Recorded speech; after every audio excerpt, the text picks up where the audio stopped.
বিশ্বনবী ওহির ভার সহ্য করতে না পেরে কাঁপুনি এসে গেল, শীত লাগছিল, তিনি চাদর গায়ে দিলেন। আল্লাহ বললেন, ইয়া আইয়ুহাল মুদ্দাসসির, হে চাদরওয়ালা, কুম ফাআনদির, স্ট্যান্ড আপ, ফাআনদির, ওয়ার্ন করো, সতর্ক করো। সুবহানাল্লাহ। ওই যে বিশ্বনবী স্ট্যান্ড আপ, দাঁড়ালেন আর সতর্ক শুরু করলেন, এন্তেকালের আগ পর্যন্ত আর বসতে পারেন নাই। ওই যে দাঁড়ালেন, দাঁড়িয়েই রইলেন, উম্মাকে সতর্ক করেই গেলেন, করতেই থাকলেন। আওয়াজ করে পড়েন আল্লাহু আকবার।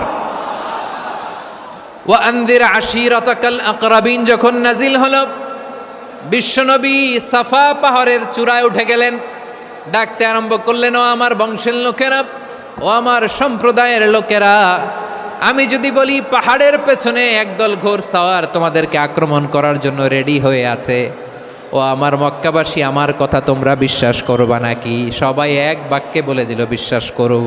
সুবহানাল্লাহ।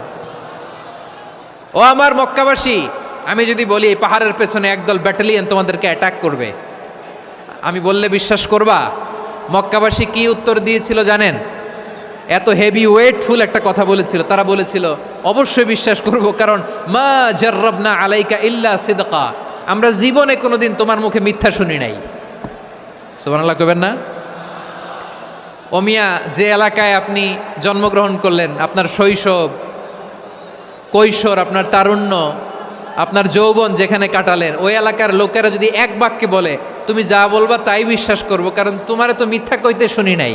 মা জাররাবনা আলাইকা ইল্লা সিদকা, we have never ever witnessed a single lie from you, আমরা জীবনে একটা মিথ্যা তোমার মুখ থেকে শুনি নাই। সুবহানাল্লাহ বলেন। দেখেন, এই কথার মাধ্যমে এক বাক্যে বিগত 40 বছরের সার্টিফিকেশন হয়ে গেছে। কথা বলেন ঠিক কিনা? বিগত 40 বছর আমার নবী মক্কায় কেমন লাইফ লিড করেছেন, এক বাক্যে সার্টিফিকেশন, মা জাররাবনা আলাইকা ইল্লা সিদকা।